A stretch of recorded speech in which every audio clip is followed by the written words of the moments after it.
السلام علیکم ورحمۃ اللہ. اذان دے دیں.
أشهد أن لا إله إلا الله وحده لا شريك له وأشهد أن محمدا عبده ورسوله أما بعد فأعوذ بالله من الشيطان الرجيم بسم الله الرحمن الرحيم الحمد لله رب العالمين الرحمن الرحيم مالك يوم الدين إياك نعبد وإياك نستعين اهدنا الصراط المستقيم صراط الذين أنعمت عليهم غير المغضوب عليهم ولا الضالين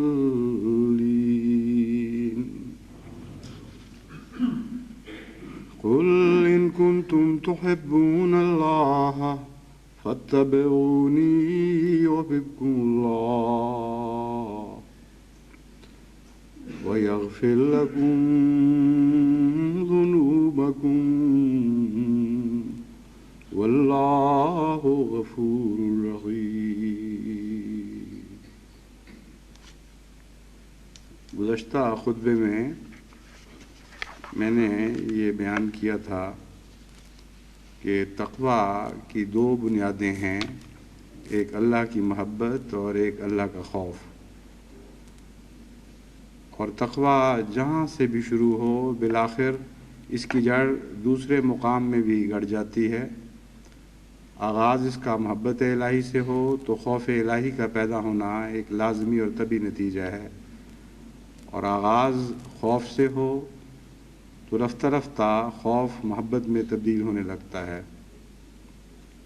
لیکن وہ جنہیں اعلیٰ درجے کا تقویٰ نصیب ہوتا ہے ان کا آغاز بھی محبت ہی سے ہوتا ہے، اور مسلسل ان کی زندگی میں محبت کا پہلو غالب رہتا ہے۔ حضرت اقدس محمد مصطفیٰ صلی اللہ علیہ وآلہ وسلم تمام بنی نوع انسان میں جو پیدا ہوئے یا کبھی پیدا ہوں گے تقویٰ کے لحاظ سے سب سے بڑھ کر تھے، سب سے بڑھ کر رہیں گے، اور اس حیثیت سے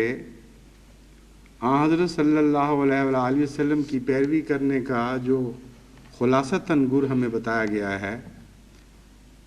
وہ محبت کا طریق ہی ہے، جس کے متعلق قرآن کریم فرماتا ہے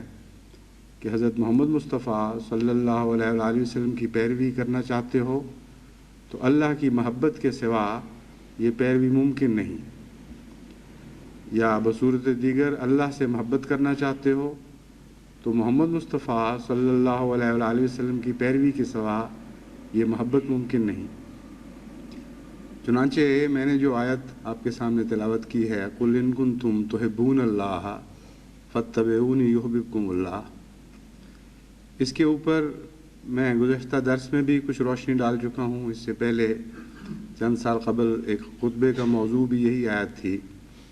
مگر آج مختصراً اس کا یہ پہلو آپ کے سامنے رکھنا چاہتا ہوں کہ اس کا ایک مطلب جو بالعموم سامنے آتا ہے وہ تو یہ ہے کہ اگر تم اللہ سے محبت کرتے ہو، اس دعوے میں سچے ہو، تو محمد مصطفیٰ صلی اللہ علیہ وآلہ وسلم کی پیروی کرو اور اپنے دعوے کو سچا کر دکھاؤ۔ اگر تم پیروی کرنے کی طاقت رکھتے ہو تو پھر تم دعوے میں سچے ہو، اور جو بھی اللہ سے محبت کے دعوے میں سچا ہوتا ہے خدا اس سے محبت کرنے لگتا ہے۔ یحببکم اللہ، اس پیروی کے بعد تمہاری محبت سچی ثابت ہوگی اور اس کے بعد خدا تم سے محبت کرے گا۔ دوسرا پہلو اس کا یہ ہے جو عموماً نظر سے مخفی رہتا ہے کہ ان کنتم تحبون اللہ فاتبعونی، کہ محمد مصطفیٰ صلی اللہ علیہ وآلہ وسلم کی پیروی اگر خدا کی محبت کی بنا پر نہ ہو تو بہت ہی مشکل کام ہے۔ اس لیے اے وہ لوگوں جو محمد مصطفیٰ صلی اللہ علیہ وآلہ وسلم کی پیروی کرنا چاہتے ہو، اگر خدا سے محبت ہے تو پھر یہ پیروی کرو، کیونکہ محمد مصطفیٰ صلی اللہ علیہ وآلہ وسلم نے تو اللہ کی اطاعت محبت کے ذریعے سیکھی تھی، اور آپ کی زندگی کے ہر شعبے، ہر لمحے پر خدا کی محبت غالب تھی۔ اس لیے وہ جو محبت سے ناآشنا ہیں، جو اس کوچے کے واقف نہیں، ان کے لیے سنت محمد مصطفیٰ صلی اللہ علیہ وآلہ وسلم کی پیروی بہت ہی بھاری ہو جائے گی۔ اور امر واقعہ یہ ہے کہ سنت کے جتنے بھی مراحل ہیں وہ محبت کے ذریعے ہی آسان ہوتے ہیں اور محبت ہی کے ذریعے قطع ہوتے ہیں، لیکن غالب پہلو اللہ کی محبت ہے۔ محمد مصطفیٰ صلی اللہ علیہ وآلہ وسلم کی محبت بعد میں پیدا ہوتی ہے، اور سنت کا یہ طریق ہمیں سکھا دیا گیا کہ اگر تم نے سنت کو اولیت دے دی اور اس کے نتیجے میں خدا کی محبت ڈھونڈتے ہو تو تمہیں حقیقت میں اول اور آخر کا فرق معلوم نہیں ہے، تمہیں ترجیحات معلوم نہیں ہیں۔ حضرت صلی اللہ علیہ وآلہ وسلم کی پیروی کی بنیاد اللہ کی محبت سے شروع ہوگی، پیروی کا آغاز اللہ کی محبت سے شروع ہوگا، اور یہ پیروی تمہیں محمد مصطفیٰ صلی اللہ علیہ وآلہ وسلم کے عشق میں بھی مبتلا کر دے گی۔ جس کا یہ مذہب ہے وہی سچا مذہب ہے، وہی ہمیشہ زندہ رہنے والا مذہب ہے، اور اس میں کوئی رخنہ نہیں۔ لیکن وہ لوگ جو اس حکمت کو نہیں سمجھتے، قرآن کریم کی اس آیت کا پیغام نہیں سمجھتے، وہ بعض دفعہ سنت کو اولیت دیتے ہوئے اللہ کی محبت سے دور ہٹنے شروع ہو جاتے ہیں بجائے قریب تر ہونے کے، اور یوں محسوس ہوتا ہے ان کے مذہب میں کہ خدا اور خدائی کا مقصد صرف رسول اکرم صلی اللہ علیہ وآلہ وسلم کی پیروی کروانا تھا، حالانکہ ساری خدا کی خدائی کا مقصد تو یہ ہے کہ خدا سے محبت کی جائے، اور محبت نصیب نہیں ہو سکتی پیروی محمد مصطفیٰ صلی اللہ علیہ وآلہ وسلم کے ذریعے کے بغیر۔ تو حقیقی محبت جو خدا کی محبت کو کھینچتی ہے، اس کے لیے ایک ہی رستہ باقی رہ گیا، اور وہ سنت محمد مصطفیٰ صلی اللہ علیہ وآلہ وسلم ہے۔ تو سنت کے ذریعے خدا کی محبت حاصل کی جائے، یہ مضمون تو پھر بہت ہی وسیع ہو جاتا ہے، اور خدا کی محبت کا گر سیکھنا ہو تو سنت سے سیکھا جائے۔ اس پر اگر تفصیلی روشنی ڈالی جائے تو عمریں صرف ہو سکتی ہیں، کیونکہ حضرت صلی اللہ علیہ وآلہ وسلم کی سنت کا مضمون تو انسانی فطرت پر حاوی ہے، کسی ایک قوم کی عادات سے یا اس کے رجحانات سے تعلق نہیں رکھتا، بلکہ گہرا فطرت انسانی سے اس کا تعلق ہے۔ جہاں فطرت انسانی خدا تعالیٰ کے قریب تر ہے، وہیں آپ سنت کا مفہوم سمجھ سکتے ہیں، وہیں آپ سنت کے فلسفے کو پا سکتے ہیں۔ اس لیے یہ تو ایک اتنا وسیع مضمون ہے جس کا دنیا کی ہر قوم سے تعلق ہے، ہر زمانے کی ہر قوم سے تعلق ہے، اور اس کا حق ایک دو خطبوں میں کیا انسان ساری زندگی بھی ادا کرنا چاہے تو ادا نہیں ہو سکتا۔ اور میں نے آپ سے یہ وعدہ کیا تھا کہ کوشش کروں گا کہ رفتہ رفتہ آپ کو یہ سمجھاؤں کہ خدا کی محبت کیسے پیدا ہو سکتی ہے۔ سنت محمد مصطفیٰ صلی اللہ علیہ وآلہ وسلم کے ذکر کے سوا تو چارہ کوئی نہیں ہے، اس میں تو کوئی شک نہیں، لیکن اس مضمون کو سمجھنے کے لیے مختلف دروازے ہمارے لیے کھولے گئے ہیں، جن کا آغاز قرآن کریم سے ہوتا ہے اور آگے اس کا رستہ سنت کے ذریعے ہم پر کھلتا چلا جاتا ہے اور واضح ہوتا چلا جاتا ہے۔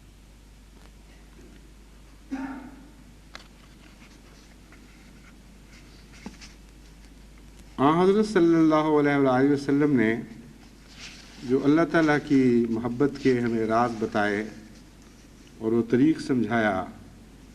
کہ کس طرح خدا سے محبت پیدا ہوتی ہے، ان رازوں میں سے ایک یہ ہے کہ خدا تعالیٰ نے خود حضرت صلی اللہ علیہ وآلہ وسلم کو اپنے متعلق کچھ ایسی باتیں کہیں اور اس پیار کے انداز میں کہیں کہ ان کا ذکر جب حضرت صلی اللہ علیہ وآلہ وسلم کی زبان سے انسان سنتا ہے تو محبت پیدا کرنے کے لیے کسی دلیل کی ضرورت نہیں رہتی،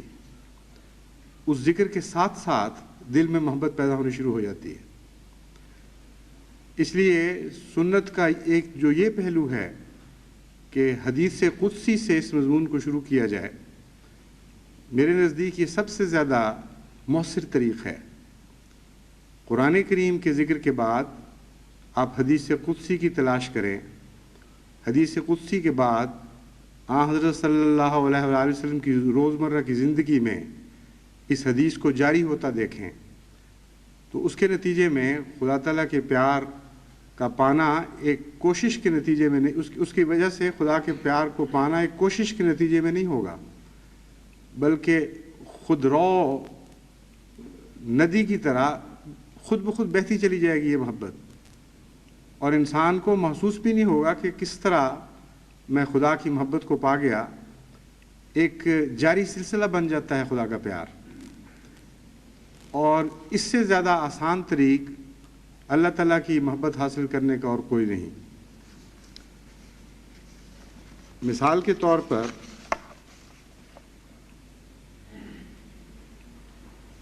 قرآن کریم کی وہ آیات جن کی میں نے پہلے تلاوت کی تھی گزشتہ خطبے میں، ان میں ایک آیت یہ تھی فَلَا تَعْلَمُ نَفْسٌ مَا أُخْفِيَ لَهُم مِّن قُرَّةِ أَعْيُنٍ جَزَاءً بِمَا كَانُوا يَعْمَلُونَ، کہ کوئی نفس نہیں جانتا کہ خدا کی خاطر رات کو اٹھنے والوں اور بستروں سے الگ ہونے والوں کے لیے اللہ تعالیٰ نے کیسی کیسی آنکھ کی ٹھنڈکیں پوشیدہ رکھی ہوئی ہیں، چھپا کے رکھی ہوئی ہیں۔ یہ آیت ہی خود ایک حیرت انگیز محبت کا مضمون ہے جس کی کوئی مثال دنیا کے عشقیہ کلام میں آپ کو دکھائی نہیں دے سکتی۔ وہ لوگ جو راتوں کو خدا کے لیے اٹھتے ہیں تتجافی جنوبہم عن المضاجع یدعون ربہم خوفا و طمعا، بے اختیار خدا کو خوف اور طمع سے پکارتے ہیں، ومما رزقناہم ینفقون،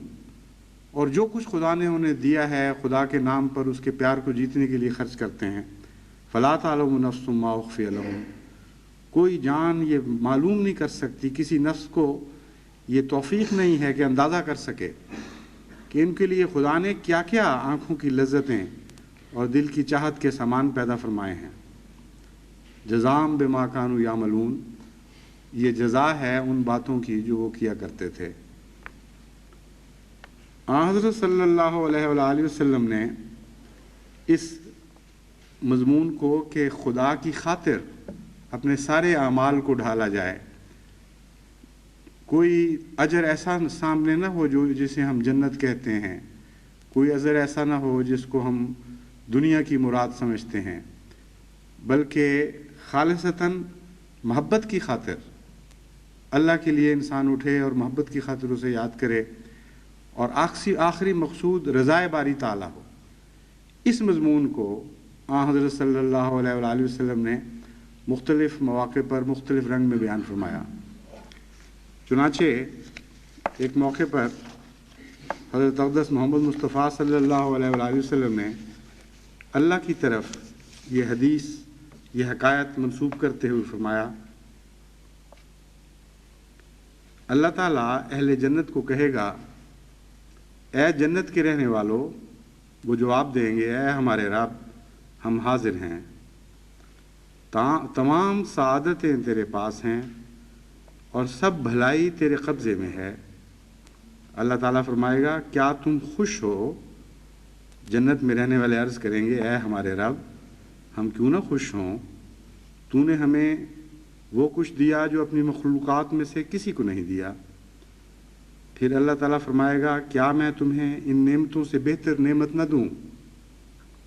جنت والے کہیں گے، ان سے بہتر اور کوئی نعمت نہیں ہو سکتی، یا ان سے بہتر اور کوئی نعمت بھی ہو سکتی ہے۔ اللہ تعالیٰ فرمائے گا، تم پر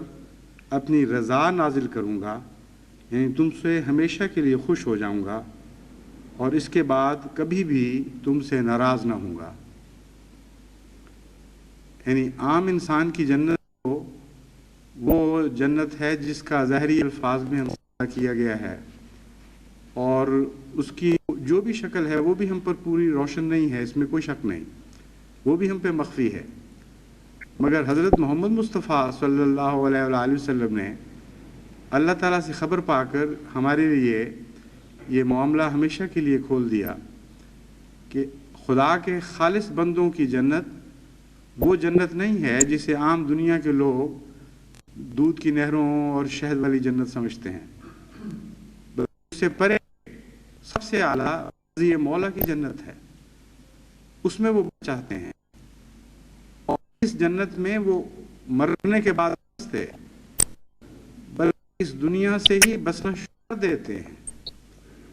چنانچہ قرآن کریم جو فرماتا ہے لا تعلم نفس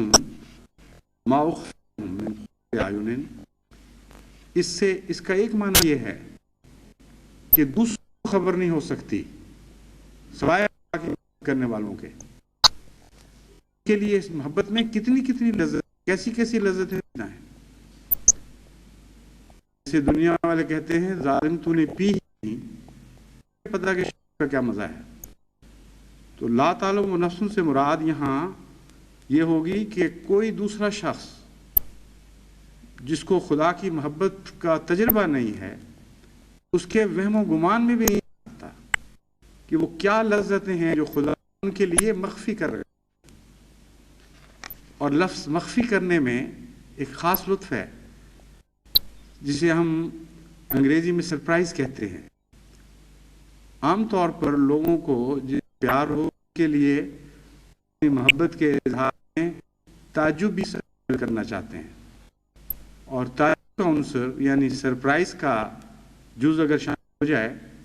تو اس سے محبت کرنے والے کو بھی زیادہ پاتا ہے، اور جس کی خاطر ایک محبت کرنے والے نے ایک اچنبھی بات سوچی ہے کہ اچانک میں اس کو بتاؤں گا یا اچانک میں اس کو یہ تحفہ دکھاؤں گا، اس کے لیے بھی بہت زیادہ لطف پیدا ہو جاتا ہے۔ تو یہ کلام خالصتاً ایک محبت کر کے گہرے رازوں سے واقف ہستی کلام تھا، اور یہ کلام ایک ایسی نازل ہو رہا تھا محبت کے معاملے میں سب سے زیادہ آشنا تھی۔ چنانچہ آن حضرت صلی اللہ علیہ وآلہ وسلم نے اس مخفی پیار کے ہر پہلو کو پایا،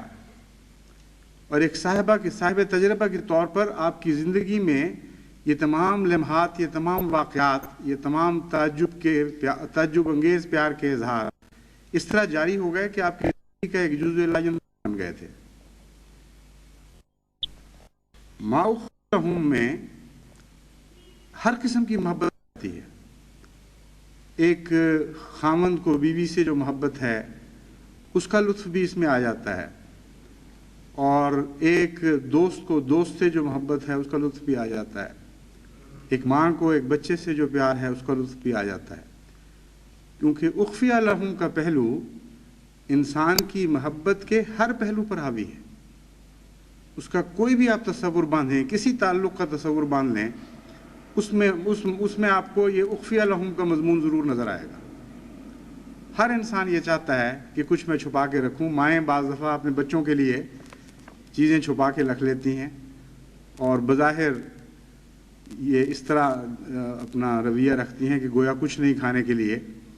پھر وہ اچانک جو نکال کے دکھاتی ہیں کہ دیکھو یہ ہے تمہارے لیے، تو بچے نہال ہو جاتے ہیں، الٹ الٹ کے ماں پہ گرتے ہیں کہ تو نے حد کر دیا، آج تو کمال ہو گیا، ہماری مرضی کی چیز تو نے چھپا کے رکھی ہوئی تھی۔ دوستوں کے لیے سرپرائز دیتے ہیں۔ کتنا حیرت انگیز کلام ہے جو دنیا کے کسی مذہب میں، کسی کتاب میں آپ کو دکھائی نہیں دے گا۔ آپ تلاش کر کے دیکھ لیں کہ خدا کہتا ہے میں بندوں کے لیے پیار کی سرپرائزز رکھتا ہوں، اور اس زندگی میں ہی ان کے لیے مخفی ہوتی ہیں۔ قدم قدم پر اس کے پیار کے نمونے اس طرح ظاہر ہوتے چلے جاتے ہیں کہ انسان حیران ہو جاتا ہے۔ اور یہ جو آپ کے تجربے میں بھی بات آئی ہے، یہ حضرت محمد مصطفیٰ صلی اللہ علیہ وآلہ وسلم کی سنت کے طفیل ہے۔ اس طرف لوگوں کا دھیان نہیں جاتا، کیونکہ قرآن نے تو اس مضمون کو سنت سے باندھا ہوا ہے۔ فرمایا خدا محبت نہیں کرے گا جب تک محمد مصطفیٰ صلی اللہ علیہ وآلہ وسلم کے پیچھے نہیں چلو گے۔ اور ہم عام طور پر احمدیہ جماعت میں تو بکثرت اس بات کا اظہار دیکھتے ہیں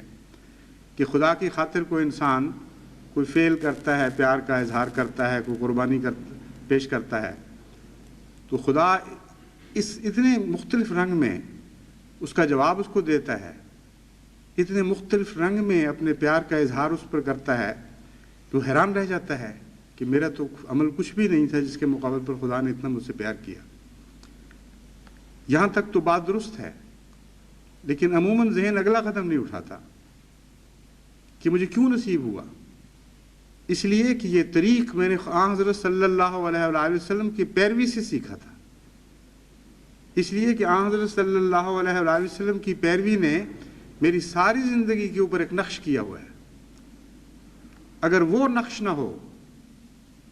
تو میں خدا کی محبت کا جلوہ اس حصے میں نہیں پا سکتا، اور جہاں جہاں وہ نقش نہیں ہوگا وہاں وہاں میری زندگی ویران ہوگی، اس میں کوئی حسن نہیں ہوگا۔ اور اس حصے میں زندگی کے اس دور میں وہ ایک سیر کرنے والا ایک ویرانے سے گزر رہا ہے،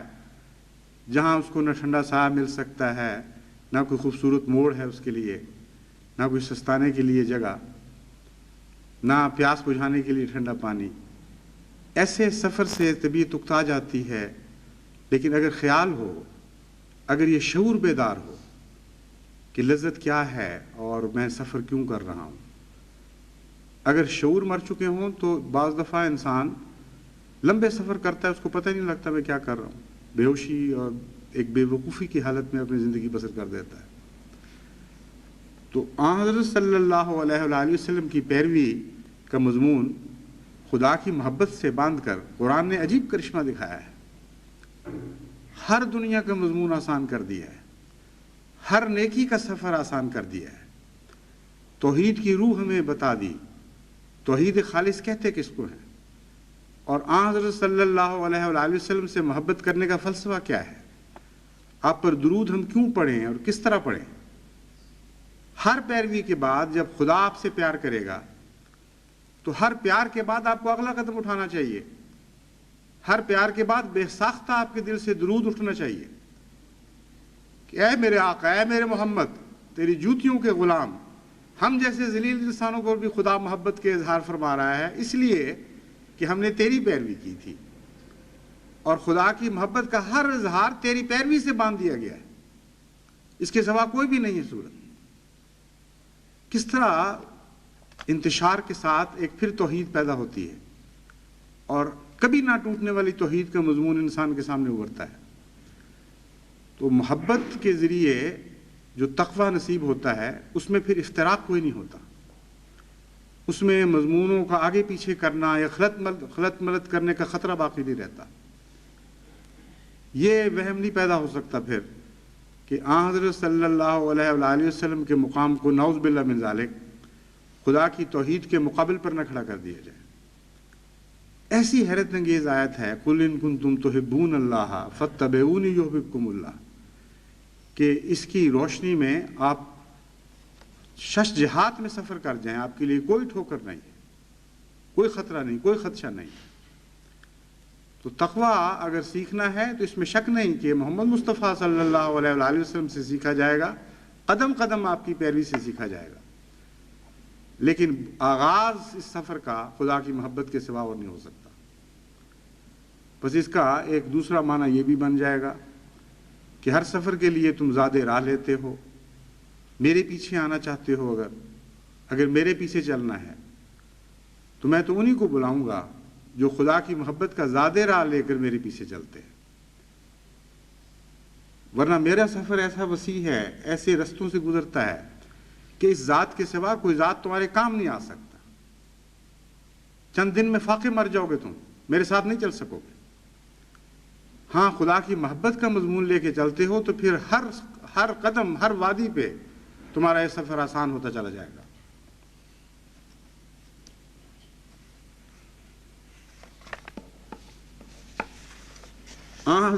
حضرت اقدس محمد مصطفیٰ صلی اللہ علیہ وآلہ وسلم کی پیروی اور خدا کی محبت کے نتیجے میں آپ کی پیروی، یہ مضمون ایک تاریخ بن چکا تھا، اور اس تاریخ کو حضرت مسیح موعود علیہ الصلوۃ والسلام نے دوبارہ زندہ کر کے دکھایا۔ ایک ایسے دور میں جو دہریت کا دور ہے، جو مادہ پرستی کا دور ہے، جب کئی قسم کے توہمات دل میں پیدا ہوتے ہیں کہ خدا جانے یہ 1400 سال پہلے کی باتیں تھیں بھی کہ نہیں تھیں، روایتوں میں غلطی تو نہیں تھی، ان سارے شکوک کو حضرت رسول اکرم صلی اللہ علیہ وآلہ وسلم کے کامل غلام نے اس دور میں اپنی عملی زندگی کا نمونہ پیش کر کے ہمیشہ کے لیے دور کر دیا۔ اور وہی خدا جو حضرت صلی اللہ علیہ وآلہ وسلم پر ظاہر ہوا تھا، آپ کی سنت کی برکت سے حضرت مسیح موعود علیہ السلام پر بھی ظاہر ہوا، اور وہی ادائیں تھیں، وہی پیار کی باتیں، وہی مضمون، اس میں کوئی فرق نہیں۔ حضرت مسیح موعود علیہ السلام فرماتے ہیں، خدا نے مجھے مخاطب کر کے فرمایا کہ تقویٰ ایک ایسا درخت ہے جس کو دل میں لگانا چاہیے۔ کیسی حیرت انگیز بات ہے، مگر کتنے پیار کی بات ہے، اور کوئی شخص جسے تجربہ نہ ہو وہ ایسی بات کر نہیں سکتا۔ جس نے خدا کو عقلی دلیلوں سے سیکھا ہو یا خدا کا تصور عقلی دلیلوں کے ذریعے باندھا ہو، اس کے منہ سے فقرہ جاری ہو ہی نہیں سکتا۔ اس لیے لازماً یہ خدا کا کلام ہے، وہ سچا ہے جس پر یہ کلام جاری ہوا۔ تقویٰ ایک ایسا درخت ہے جس کو دل میں لگانا چاہیے۔ چنانچہ حضرت مسیح موعود علیہ السلام کا تقویٰ کا مضمون بھی محبت الہی سے تعلق رکھتا تھا۔ محبت الہی کی بنا تھی جس کی وجہ سے آپ نے سنت کی پیروی کی، اور اس سنت کی پیروی کے نتیجے میں ہر قدم پر آپ کو خدا کی محبت نصیب ہوئی، اور آپ کا آخری مقصد خدا سے پیار کا اس کی مرضی تھی۔ ایک موقع پر حضرت مسیح موعود علیہ السلام نے فرمایا کہ خدا سے محبت مجھے اتنی شدید ہے، اتنی گہری محبت ہے کہ اگر خدا کی ساری جنتیں، ساری نعمتیں اٹھا کر خدا کی ساری نعمتیں ایک طرف ہوں اور خدا کی محبت کے لیے جہنم میں جانا پڑے، تو میں جہنم قبول کر لوں گا اپنے لیے، اور ان نعمتوں کے منہ پہ تھوکوں گا بھی نہیں۔ یہ کلام ایک ایسے شخص کی زبان سے جاری ہو سکتا ہے جو خدا کی رضا کی نعمتیں چکھ رہا ہو روزمرہ، وہ آئندہ کا منتظر نہ ہو، وہ ان چیزوں میں سے گزر رہا ہو۔ جو لذتوں سے آشنا نہیں ہے اس کے منہ سے تو یہ فقرہ جاری ہو ہی نہیں سکتا۔ اسی لیے حضرت مسیح موعود علیہ السلام نے اپنے کلام میں بھی، جس میں سے چند شعر میں نے پہلے بھی پیش کیے تھے، وہ آج پھر ایک حصہ ان کا پیش کرتا ہوں، اس بات کو خوب کھول کر بیان فرمایا ہے۔ کہتے ہیں، خدا سے وہی لوگ کرتے ہیں پیار جو سب کچھ ہی کرتے ہیں اس پر نثار، اسی فکر میں رہتے ہیں روز و شب کہ راضی وہ دلدار ہوتا ہے کب۔ بس خدا کی رضا کے لیے وہ سب کچھ کرتے ہیں، اور خدا کی رضا کی جنت ہی ہے جس کے وہ ہمیشہ طالب رہتے ہیں، اور یہ عشق کے بغیر ممکن نہیں۔ عاشق سے ایسی حرکتیں سرزد ہو سکتی ہیں، لیکن دوسرے شخص سے یہ کبھی ایسا نہیں ہو سکتا۔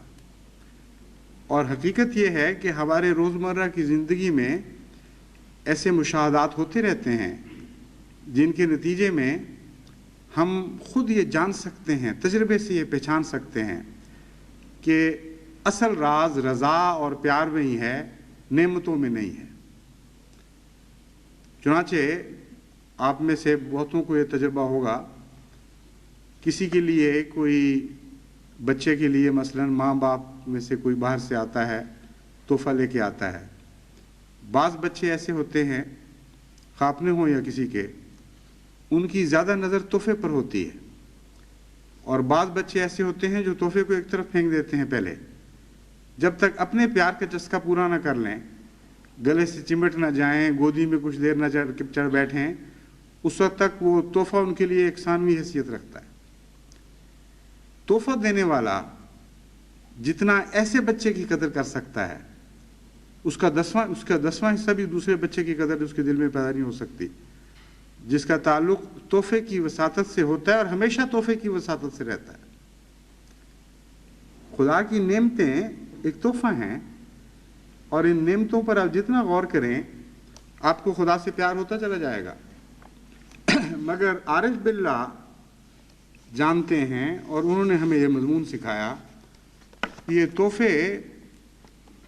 منزلیں ہیں، رستے ہیں، آخری منزل نہیں، یا رستے کی عارضی منازل ہیں، وقفے ہیں۔ ان کے ذریعے آگے بڑھنے کی تمنا پیدا ہونی چاہیے، لیکن مقصود بالذات نہیں ہے، ٹھہر رہنے کی جگہ نہیں ہے۔ اس لیے وہ لوگ جو خدا تعالیٰ کی محبت میں آگے سفر کرتے ہیں، کچھ عرصے کے بعد گو ان کی خدا کی نعمتوں کے ذریعے ہی خدا سے پیار پیدا ہوتا ہے، مگر نعمتیں بے معنی اور بے حقیقت دکھائی دینے لگتی ہیں اس پیار کے مقابل پر، اور پھر وہ ساری نعمتیں خدا کے پیار کی خاطر لٹا دینے کو دل چاہنے لگ جاتا ہے۔ یہ وہ مضمون ہے جس کو قرآن کریم نے اس آیت میں کھول کر بیان فرمایا، وَمِنَ النَّاسِ مَن يَشْرِي نَفْسَهُ ابْتِغَاءَ مَرْضَاتِ اللَّهِ وَاللَّهُ رَءُوفٌ بِالْعِبَادِ، کہ دیکھو خدا کے بندوں میں سے بعض ایسے بھی ہیں، مَن يَشْرِي نَفْسَهُ، اپنی جان لٹا بیٹھتے ہیں، جو ابتغاء مرضات اللہ، ان تمناؤں میں، ان امیدوں میں کہ کاش ہمیں خدا کی رضا کی جھلکیاں نصیب ہو جائیں۔ اس مضمون کے اول مخاطب حضرت اقدس محمد مصطفیٰ صلی اللہ علیہ وآلہ وسلم تھے۔ بعض دفعہ جس طرح آپ کے لیے خدا کے پیار کی جنتیں مخفی تھیں، آپ کا ذکر بھی بعض دفعہ خدا اخفا سے کرتا ہے، یہ بھی ایک پیار کا خاص اظہار ہے۔ اور آپ کے لیے جو مخفی جنتیں تھیں ان میں سے ایک یہ جنت بھی تھی کہ جب اس آیت سے گزرتے ہوں گے بے انتہا عشق اچھلتا ہوگا اللہ کا دل میں کہ میرے مولا نے میرا کتنے پیار سے ذکر فرمایا، میرے متعلق یہ کہا۔ اور یہ ہو سکتا ہے کہ رسول اکرم صلی اللہ علیہ وآلہ وسلم کو علم نہ ہو کہ آپ کے متعلق یہ کہا گیا، وَمِنَ النَّاسِ مَن يَشْرِي نَفْسَهُ ابْتِغَاءَ مَرْضَاتِ اللَّهِ۔ ایسے ایسے بندے بھی ہیں میرے، اس شان کے بندے ہیں کہ میری مرضی کی خاطر اپنا سب کچھ بیچ ڈالتے ہیں۔ کوئی چیز نفس کا بیچ ڈالنے کا مطلب ہے کوئی تمنا ہی باقی نہیں رکھی، نہ نعمت سے کوئی دلچسپی ہے، نہ آرام سے کوئی تعلق، کوئی بھی خواہش نفس ایسی نہیں جو اپنے لیے وہ رکھ چھوڑیں۔ وہ کہتے ہیں ہمیں تو مرضی مولا کی عادت پڑ گئی ہے، اے مرضی مولا تیری تمنا میں جیتے ہیں، تو ہمیں جھلکیاں دکھاتی چلی جا اور ہم اپنا سب کچھ تجھ پر فدا کرتے چلے جاتے ہیں۔ حضرت مسیح موعود علیہ السلام نے بھی جو کچھ پایا حضرت محمد مصطفیٰ صلی اللہ علیہ وآلہ وسلم کی سنت سے پایا۔ اور جب ہم پڑھتے ہیں قُلْ إِن كُنتُمْ تُحِبُّونَ اللَّهَ فَاتَّبِعُونِي يُحْبِبْكُمُ اللَّهُ، تو اس مضمون کو سمجھنے کے لیے اس قسم کی آیتوں کی تلاش کرنی چاہیے، یہ اس مضمون کو کھولتی چلی جائیں گی۔ اور قرآن کریم اس مضمون کے اظہار سے بھرا پڑا ہے۔ اس کثرت سے قرآن کریم میں ایسی آیتیں پھیلی ہوئی ہیں جو ان کنتم تحبون اللہ کی تشریح کر رہی ہیں، اور آن حضرت صلی اللہ علیہ وآلہ وسلم اور بعض دوسرے انبیاء کے ذکر سے بھری ہوئی ہیں، جن میں یہی مضمون بیان ہوا ہے کہ اگر آپ وہ پڑھیں اور ان پر غور کریں تو آپ کو ہر روز خدا تعالیٰ کی طرف سے ایک تازہ رزق عطا ہوگا۔ حضرت مسیح موعود علیہ السلام نے بھی، جیسا کہ میں نے بیان کیا ہے، حضرت رسول اکرم صلی اللہ علیہ وآلہ وسلم کی پیروی کے ذریعے اپنی خدا سے محبت کا اظہار کیا، اور اپنے خدا سے عشق کو آن حضرت صلی اللہ علیہ وآلہ وسلم کی سنت میں ڈھال کر اس عشق کا سچا ہونا ثابت کر دیا۔ اس کے نتیجے میں خدا تعالیٰ نے آپ کے لیے جو لذتیں مخفی رکھی تھیں اپنے ذکر میں اور اپنے پیار میں، اس کا اظہار آپ نے بارہا نظم میں بھی کیا، نثر میں بھی فرمایا۔ چنانچہ یہ کشتی نوح کی عبارت جو بارہا آپ کے سامنے پڑھی گئی ہے، اسی بے اختیار پیار اور اس بے ساختہ عشق کے اظہار پر مبنی ہے جو خالصتاً سچائی کے سرچشمے سے پھوٹتا ہے. اس کا کوئی بھی تعلق تصنع سے نہیں ہوتا. فرمایا ہمارا بہشت ہمارا خدا ہے، ہماری اعلیٰ لذات ہمارے خدا میں ہے. کوئی غیر اللہ سے محبت کرنے والا، کوئی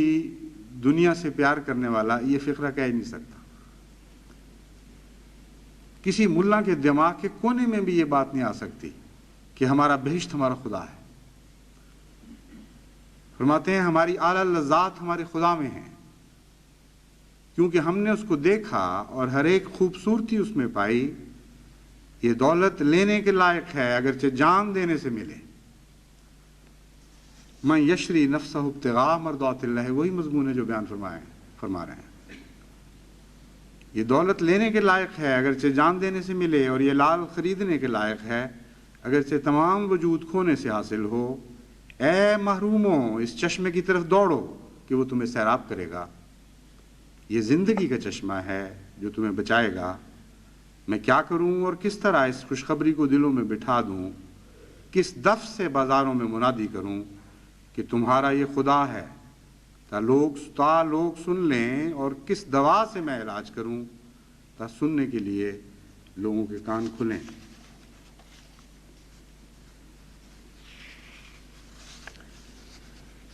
یہ جتنی بھی منازل ہیں اللہ کی محبت اور اس محبت کا اظہار سنت کے ذریعے، یہ بھی خدا کی عطا کردہ توفیق کے سوا انسان طے نہیں کر سکتا. اور یہ مضمون بھی ہمیں حضرت محمد مصطفیٰ صلی اللہ علیہ وآلہ وسلم نے ہی سمجھایا. اور یہ جو پہلے قدم اٹھانا ہے کیسے اٹھے؟ باقی قدم پہلے قدم کی برکت سے خود ہی اٹھنے لگتے ہیں، لیکن سوال یہ ہے کہ وہ پہلا قدم کون سا ہے؟ جب اچانک دل میں خدا کی محبت کا شعلہ اس طرح پیدا ہو کہ پھر اس سے پھلجھڑی کی طرح ایک روشنیوں کا سلسلہ پھوٹ پڑے. یہ جو مشکل ہے اس کو آسان کرنے کے لیے حضرت صلی اللہ علیہ وآلہ وسلم فرماتے ہیں کہ حضرت داؤد علیہ السلام یوں دعا مانگا کرتے تھے: اے میرے اللہ، میں تجھ سے تیری محبت مانگتا ہوں اور ان لوگوں کی محبت جو تجھ سے پیار کرتے ہیں، اور اس کام کی محبت جو مجھے تیری محبت تک پہنچا دے.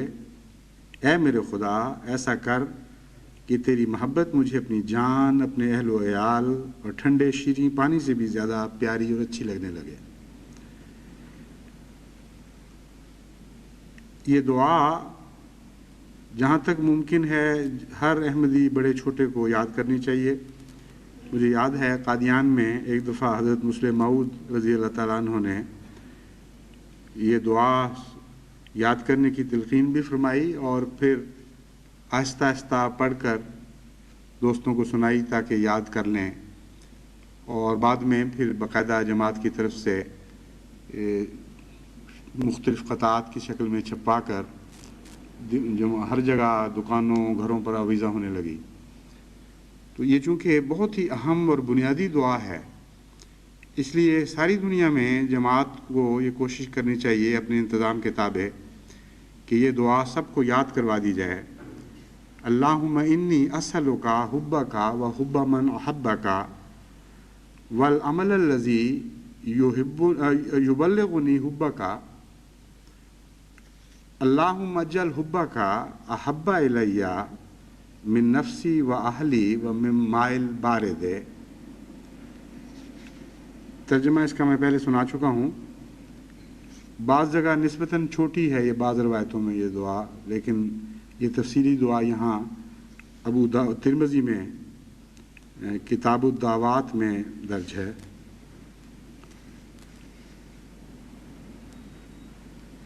اس دعا میں کچھ اور باتیں بھی ہیں جو انسان کی نظر سے بالعموم میں نے دیکھا ہے کہ اوجھل ہو جاتی ہیں. حالانکہ جو شخص محمد مصطفیٰ صلی اللہ علیہ وآلہ وسلم سے پیار کرتا ہو اس کی نظر سے اوجھل ہونی چاہیے نہیں۔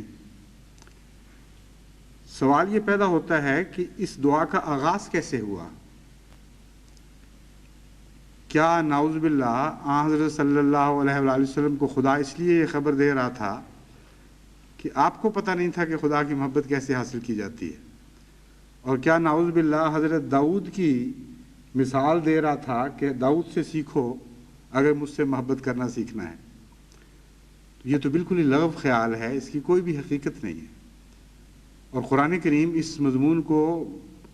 بڑی شدت کے ساتھ ٹھکراتا ہے۔ حضرت صلی اللہ علیہ وآلہ وسلم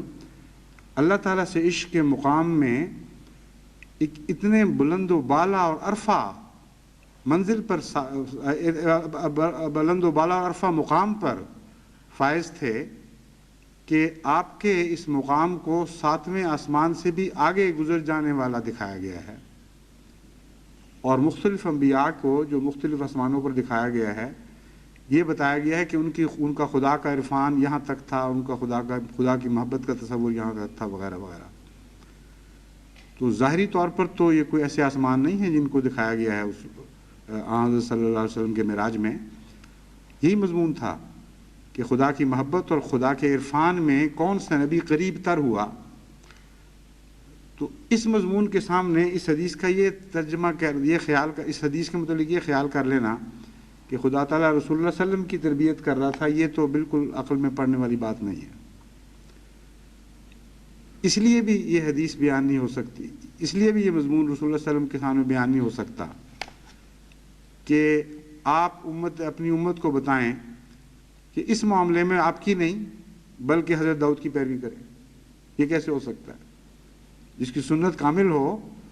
اس کی پیروی کو چھوڑ کر ایک پرانے نبی کا ذکر کر کے کہ اس کی پیروی کرو، یہ نہیں ہو سکتا، ناممکن ہے۔ اس حدیث کے مضمون کو سمجھنے کے لیے بھی محبت کا عرفان ہونا ضروری ہے، اس کے بغیر یہ حدیث سمجھ نہیں آ سکتی۔ ایک شخص جو اپنے محبت میں بہت بڑھ جاتا ہے، بسا اوقات اس کی اپنے محبوب سے گفتگو اس طرح ہوتی ہے کہ میرے سوا تو نے کس سے پیار کیا ہے، اس کی باتیں بھی مجھے بتا، میرے سوا کس نے تجھ سے پیار کیا تھا، مجھے اس کے قصے بھی سنا۔ اور یہ ذکر بھی بہت پیار کا مخفی طریق پر ایک عاشق اور ایک محبوب کے درمیان چلتا رہتا ہے، کبھی شکوے کا رنگ اختیار کر لیتا ہے، کبھی چولوں کا رنگ اختیار کر لیتا ہے، کبھی اس تمانیت کا رنگ کہ ہاں مجھ سے بڑھ کر کبھی اس نے کسی اور سے پیار نہیں کیا۔ تو یقیناً حضرت صلی اللہ علیہ وآلہ وسلم سے خدا تعالیٰ نے ان واقعات کا اظہار جو گزشتہ انبیاء کے خدا کے پیار سے تعلق کے واقعات ہیں اسی رنگ میں فرمایا ہے، اور کوئی اس کا مقصد نہیں تھا۔ اور حضرت صلی اللہ علیہ وآلہ وسلم کے سامنے جب یہ مضمون پیش ہوا ہوگا تو کوئی نئی بات آپ کو معلوم نہیں ہوئی، یہ معلوم ہوا کہ داؤد نے بھی منتیں کر کر کے خدا سے محبت مانگی تھی، اور جو بھی خدا سے محبت مانگتا ہے ہر انسان کو اللہ تعالیٰ محبت عطا کر دیتا ہے، مگر یہ مراد نہیں ہے کہ اس محبت کا مقام گویا کہ آن صلی اللہ علیہ وسلم کی محبت سے افضل تھا۔ لیکن یہ جو باتوں کا رنگ ہے اس سے معلوم ہوتا ہے کہ بہت ہی ایسے پیار کے قصے چلتے رہے حضور اکرم صلی اللہ علیہ وسلم اور اللہ کے درمیان، جن کی بسا اوقات محض اشارتاً جھلکیاں دکھائی دیتی ہیں، اور وہ بھی مخفی چل رہے ہیں۔ چنانچہ اس لحاظ سے میں نے بسا اوقات احادیث پر غور کیا ہے تو میں حیران رہ گیا کہ بہت سی حدیثیں ہیں جن کے مضمون کو ہم دوسروں کے اوپر چسپاں ہوتا ہوا سمجھتے ہیں، دراصل مخفی طور پر حضرت اقدس محمد مصطفیٰ صلی اللہ علیہ وآلہ وسلم کی محبت کا مضمون لیے ہوئے تھی۔ اور حضرت صلی اللہ علیہ وآلہ وسلم میں اس قدر انکساری تھی اور اتنی حیا تھی کہ بعض دفعہ ایسے مضمون کو ذکر کرتے ہوئے جس کا آپ کی ذات سے تعلق ہوتا تھا، حیا کی وجہ سے کہ میری محبت ظاہر نہ ہو جائے، کھل نہ جائے سب کے سامنے، یوں ذکر فرما دیا کرتے کہ خدا کے ایک بندے نے ایسا کیا، اور خدا کے ایک بندے سے خدا نے ایسی بات کی۔ اور بعض دفعہ ملتی جلتی باتیں دوسرے انبیاء کی بیان فرما دیا کرتے تھے. تو جب خدا کہتا ہے قُلْ إِن كُنتُمْ تُحِبُّونَ اللَّهَ فَاتَّبِعُونِي يُحْبِبْكُمُ اللَّهُ، تو اس دعوے میں یا اس پیغام میں جو آن حضرت صلی اللہ علیہ وآلہ وسلم کی زبانی ہمیں موصول ہوا، ایک ذرہ بھی مبالغہ نہیں ہے. ہرگز اس میں کوئی تحدی نہیں ہے، کوئی زبردستی نہیں ہے ہم پر. یہ کوئی ایسا دعویٰ نہیں ہے کہ بس میں نے نہیں اب تم سے پیار کرنا کہ جب تک تم محمد رسول اللہ صلی اللہ علیہ وسلم کے پیچھے نہ چلو. اس دعوے کا یا اس تلقین کا ذرہ ذرہ سچا ہے، اور کسی جگہ سے نصیب ہو ہی نہیں سکتا خدا کے پیار کا طریق سیکھنا. کسی در سے اب یہ میں نہیں بٹتی جو محمد مصطفیٰ صلی اللہ علیہ وآلہ وسلم کے در سے بٹتی ہے. سارے پیمانے خشک ہو گئے. اگر کسی نے خدا سے سچے پیار کا طریق سیکھنا ہے تو سوائے اس کے کہ حضرت محمد مصطفیٰ صلی اللہ علیہ وآلہ وسلم کی پیروی کرے اور تلاش کرے، باریک نظر سے دیکھے کہ کس طرح آپ خدا سے پیار کیا کرتے تھے اور کس طرح پیار کے راز و ریاض ہوا کرتے تھے آپ کے اور اللہ کے درمیان. اس سے اللہ تعالیٰ فرماتا ہے کہ بے اختیار میں تم سے محبت کرنے لگوں گا. یحببکم اللہ، اس کے درمیان میں کوئی صلہ نہیں رکھا، کوئی اور لفظ نہیں رکھا. شرط یہ بیان فرما دی کہ اگر تم محبت کرتے ہو تو محمد رسول اللہ صلی اللہ علیہ وسلم کے پیچھے چلو. جہاں جہاں آپ گئے ہیں وہیں میں ملوں گا، اور اس طرح ملوں گا کہ میں تمہیں محبت اور پیار سے دیکھ رہا ہوں گا. اس لیے یہ مضمون کامل بھی ہو گیا ہے اور مختصر بھی ہے، بہت وسیع بھی ہے اور بہت مختصر اور آسان بھی. حضرت صلی اللہ علیہ وآلہ وسلم کی پیروی کے ذریعے خدا کی محبت کا اظہار انسان کرنا شروع کر دے اور آپ سے محبت کرنے کے طریقے سیکھ لے، تو جو دل میں خدا تعالیٰ کے ساتھ ایک رشتہ قائم ہوتا ہے اس کا نام تقویٰ ہے. اور تقویٰ ایک ایسا مضمون ہے جو اپنی ذات میں آپ کی زندگی کے ہر شعبے پر حاوی ہوگا اور ہر شعبے میں ایک تبدیلی پیدا کر کے دکھائے گا. تقویٰ کے بغیر سیرت میں تبدیلی ممکن نہیں،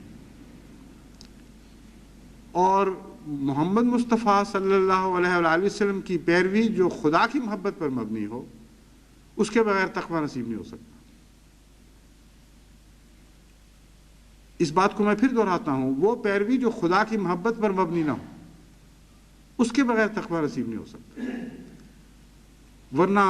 لاکھوں کروڑوں ایسے آپ کو ملیں گے جو آنکھیں بند کر کے بظاہر پیروی کر رہے ہیں، مولود شریف منا رہے ہیں اور بہت سی حرکتیں کر رہے ہیں، لیکن چونکہ اس سفر کا آغاز اللہ کی محبت سے نہیں کرتے، اس لیے وہ پیروی خالی جاتی ہے، اس کے کوئی معنی نہیں رہتا. تو اللہ تعالیٰ کی محبت کے نتیجے میں خدا حضرت صلی اللہ علیہ وآلہ وسلم کی پیروی کریں، اس سے آپ کے دل میں ایک تقویٰ پیدا ہوگا، اس سے آپ کی زندگی میں مستقل حیرت انگیز تبدیلیاں پیدا ہونی شروع ہوں گی.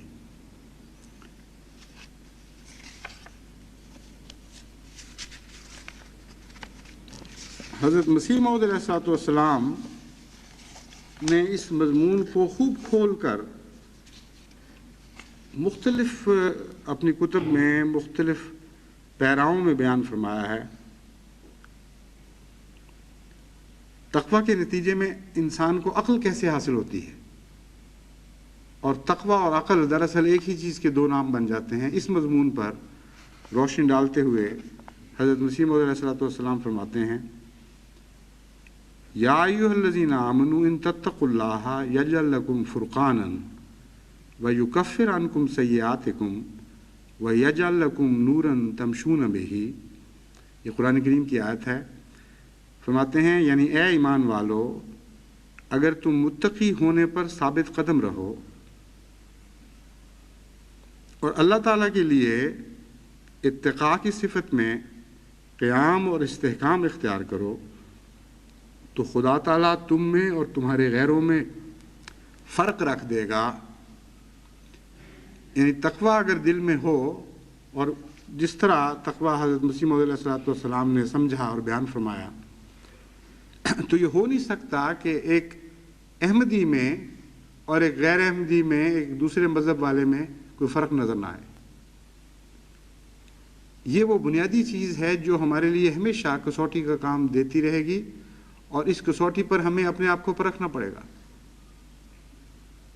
زندگی کے کسی شعبے سے انسان احمدی کا تعلق ہو،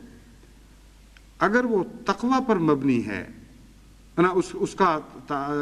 اس کے دل میں تقوی خدا نے ڈالا ہے اور اس کا عمل تقوی پر مبنی ہے، تو قرآن کریم کے اس بیان کے مطابق، جس کی تشریح حضرت مسیح موعود علیہ السلام نے فرمائی، یجعل لکم فرقانا، تمہیں اور تمہارے غیروں میں ایک فرق رکھ دے گا۔ اب یہ بھی بڑا دلچسپ مضمون ہے۔ فرق یہ نہیں فرمایا کہ تم فرق پیدا کر لو گے، اور فرق پیدا کر دے گا بھی نہیں فرمایا، فرق رکھ دے گا۔ بہت ہی عظیم کلام ہے۔ حضرت مسیح موعود علیہ السلام کی فصاحت و بلاغت کا یہ مرقع ہے۔ فرماتے ہیں یہ جو تقوی ہے، یہ بھی چونکہ خدا تعالیٰ کی طرف سے نصیب ہوتا ہے، تقوی کا پھل بھی خدا کی طرف سے ملتا ہے، اور جو انسان فرق کر کے دکھانا چاہتا ہے اس کے لیے تو کوشش درکار ہوتی ہے، لیکن یہاں سچے تقوی کے نتیجے میں پھل کے طور پر آسمان سے یہ فرق نازل ہوتا ہے۔ وہ خدا شخصیت میں سجا رہا ہے، رکھ رہا ہے چیزیں کہ یہاں میں یہ فرق رکھ رہا ہوں، اور جو فرق خدا رکھتا ہے اس فرق میں اور پیدا کیے ہوئے فرق میں، انسان کی کوششوں سے جو فرق پیدا ہوتے ہیں، زمین و آسمان کا فرق ہوتا ہے۔ خدا کا رکھا ہوا فرق بالکل اور چیز ہے، وہ کیفیت ہی اور ہے، اس کی کوئی تشبیہ آپ دنیا میں دے نہیں سکتے کسی چیز سے۔ ایک خلق ہے جو انسان اپنی کوشش سے بناتا ہے، اور ایسا خلق آپ کو دنیا کی ہر تہذیب میں دکھائی دے گا۔ وہ بھی ایک فرق ہوتا ہے غیر اخلاقی قوموں کی نسبت۔ اخلاق یافتہ قومیں اخلاق زیادہ بہتر ہوتی ہیں۔ وہ جو اخلاق باختہ قومیں ہیں ان میں اور اخلاق یافتہ قوموں میں ایک ایسا فرق ہے جو ہر ایک آدمی کو دکھائی دیتا ہے، مگر یہ جو فرق ہے جو مسیح موعود علیہ السلام فرما رہے ہیں، یہ خدا رکھتا ہے۔ ان اخلاق یافتہ قوموں میں یہ لوگ بالکل ممتاز دکھائی دیتے ہیں جن کو خدا تعالیٰ اپنے فضل سے تقوی کے نتیجے میں ایک اخلاقی برتری عطا فرماتا ہے۔ وہ ان کے مقابل پر یوں لگتا ہے جیسے زمین کو آسمان سے کوئی نسبت نہیں، ان دنیا والوں کے اخلاق کو ان خدا سے اخلاق ماننے والوں کے ساتھ کوئی نسبت نہیں رہتی۔ اور پھر وہ فرق کیا ہے؟ وہ عقل کل ہے، جس کو آپ اخلاق کہہ لیں یا نور کہہ لیں یا تقوی کا عملی اظہار کہہ لیں، جو نام بھی آپ دیں۔ حضرت مسیح موعود علیہ السلام اسی آیت کی روشنی میں تشریح کرتے ہوئے فرماتے ہیں وہ فرق یہ ہے کہ تم کو ایک نور دیا جائے گا، جس نور کے ساتھ تم اپنی تمام راہوں پر چلو گے، راہوں میں چلو گے۔ یعنی وہ نور تمہارے تمام افعال اور اقوال اور قوا اور حواس میں آ جائے گا، تمہاری عقل میں بھی نور ہوگا، اور تمہاری ایک اٹکل کی بات میں بھی نور ہوگا۔ یہ جو بات ہے اٹکل کی بات میں بھی ایک نور ہوگا، یہ بھی ہر فاہم صاحب فہم جانتا ہے کہ یہ بات صاحب تجربہ کے بغیر کوئی بیان نہیں کر سکتا۔ بسا اوقات آپ صحابہ کی روایات میں یہ بات پڑھتے ہیں کہ حضرت مسیح موعود علیہ السلام نے ایک بات کہی اور خدا نے اسی طرح پوری کر دی، اور یہ بات حضرت رسول اکرم صلی اللہ علیہ وآلہ وسلم کی پیشگوئی کے مطابق تھی۔ اللہ تعالیٰ نے آپ کو اپنے بعض غلاموں کے متعلق کی خبر دی تھی کہ اگر وہ خدا پر قسم بھی کھا جائیں گے تو خدا ان کو ان کے پیار کی وجہ سے ان کی قسموں کو پورا کر دے گا، حالانکہ خدا کی طرف سے ان کو خبر نہیں دی گئی ہوگی۔ تو جو وعدہ دیا گیا تھا حضرت محمد مصطفیٰ صلی اللہ علیہ وآلہ وسلم کو، جس کی بنیاد قرآن کی اس آیت میں ہے یجعل لکم فرقانا، اور بعد میں فرمایا وَيَجْعَلْ لَكُمْ نُورًا تَمْشُونَ بِهِ، اور تمہارے لیے ایک نور پیدا کرے گا جس کے ذریعے تم چلو گے۔ حضرت مسیح موعود علیہ الصلوۃ والسلام فرماتے ہیں وہ نور ایسا کامل ہوتا ہے کہ اٹکل سے بھی بات کرے اگر کوئی آدمی تو خدا اسے سچی کر دکھاتا ہے۔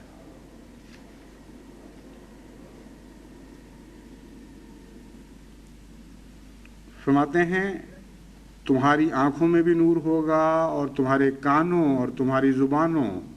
اور تمہارے بیانوں اور تمہاری ہر ایک حرکت اور سکون میں نور ہوگا۔ اب یہ وہ نور ہے جس کا دنیاوی کوشش سے کمائے ہوئے اخلاق کے ساتھ کوئی تعلق نہیں ہے۔ دنیا جس نور کو سمجھتی ہے اس کا تو آنکھوں سے تعلق ہے یا بصیرت سے تعلق ہے، لیکن کانوں میں نور کیسے ہو سکتا ہے؟ دنیا کے تصور میں تو یہ بات آ ہی نہیں سکتی۔ حرکت میں کیسے نور ہو سکتا ہے؟ سکون میں کیسے نور ہو سکتا ہے؟ اور زبانوں اور بیانوں میں کیسے نور ہو سکتا ہے؟ لیکن صاحب تجربہ جانتا ہے کہ تقویٰ کے نتیجے میں جو اللہ تعالیٰ نور عطا فرماتا ہے وہ زندگی کے ہر شعبے پر حاوی ہو جاتا ہے، اس میں ایک چمک آتی ہے، اور دنیا بھی اس فرق کو دیکھنے لگتی ہے۔ یہ ایک ایسا فرق نہیں ہے جو انسان کے اندر ہی صرف محسوس ہوتا رہو، یہ فرق ہر جگہ ظاہر ہونا شروع ہو جاتا ہے۔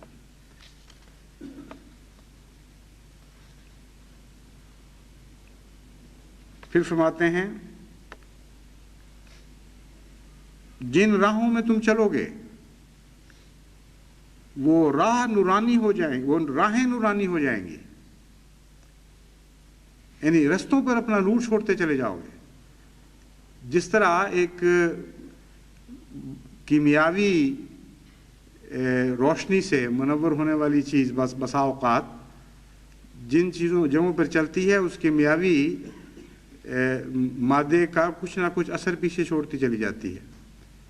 اور کچھ عرصے تک وہ رستہ چمکتا رہتا ہے۔ یہ مشاہدہ وہ جو جانتے ہیں اس قسم کی کیمیاؤں کو جن کے اندر خدا نے چمکنے کا مادہ رکھا ہوا ہے وہ کرتے بھی ہیں اور تماشے کے طور پر دکھا بھی سکتے ہیں۔ وہ لکیر جہاں جہاں سے وہ گزرے گی چیز وہ پیچھے ایک لکیر چھوڑتی چلی جائے گی جو چمکتی رہتی ہے۔ تو حضرت مسیح موعود علیہ الصلوۃ والسلام فرماتے ہیں کہ خدا نے جو تقویٰ کے اندر نور رکھا ہے اس میں بھی یہ کیفیت ہے، جن راہوں سے یہ لوگ گزرتے ہیں ان راہوں کو چمکا دیتے ہیں۔ غرض جتنی تمہاری راہیں، تمہارے قوا کی راہیں، تمہارے حواس کی راہیں ہیں وہ سب نور سے بھر جائیں گی اور تم سراپا نور میں ہی چلو گے۔ یعنی لطف کی بات یہ ہے، پھر ان راہوں کی تشریح فرمائی۔ یہ گلیاں ظاہر کی گلیاں مراد نہیں ہیں، کیونکہ جس نور کی بات ہو رہی ہے اس کا ان ظاہری گلیوں سے تعلق نہیں۔ فرمایا غرض جتنی راہیں تمہاری راہیں، تمہارے قوا کی راہیں، تمہارے حواس کی راہیں ہیں وہ سب نور سے بھر جائیں گی اور تم سراپا نور میں ہی چلو گے۔ یہ مضمون تو بہت ہی وسیع اور بڑا دلچسپ ہے۔ میں نمونے کے طور پر ایک آدھ بات آپ کے سامنے رکھی ہے، مگر خلاصہ یہی ہے کہ محبت ہے تو آن وسلم کی پیروی کرو اور ثابت کرو کہ تمہیں محبت ہے۔ محبت ہے تو آن حضرت صلی اللہ علیہ وآلہ وسلم کی پیروی اس محبت کو اتنا بڑھا دے گی اور اتنا چمکا دے گی کہ اس پیروی کے نتیجے میں خدا تم سے محبت کرنے لگے گا، اور پھر تمہارا دل یقین سے بھر جائے گا کہ تمہاری محبت سچی ہے، اور اس رستے پہ سفر کے دوران تمہیں نور نصیب ہوگا، تمہیں تقوی عطا ہوگا، تمہیں عقل کل معلوم ہوگی، تمہیں معلوم ہوگا کہ یہ عقل کل جس کا قصہ سنا کرتے تھے یہ ہے کیا، کس طرح ہر بات انسان کی درست ہو سکتی ہے اگر وہ اللہ تعالیٰ کی محبت سے روشنی حاصل کرے۔ اب چونکہ وقت زیادہ ہو گیا، اس کے مضمون کا ایک اور حصہ رہتا تھا جو میں انشاءاللہ آئندہ خطبے میں بیان کروں گا، کیونکہ جماعت کے سامنے اس مضمون پر غور کرتے ہوئے ایک پروگرام رکھنے کی طرف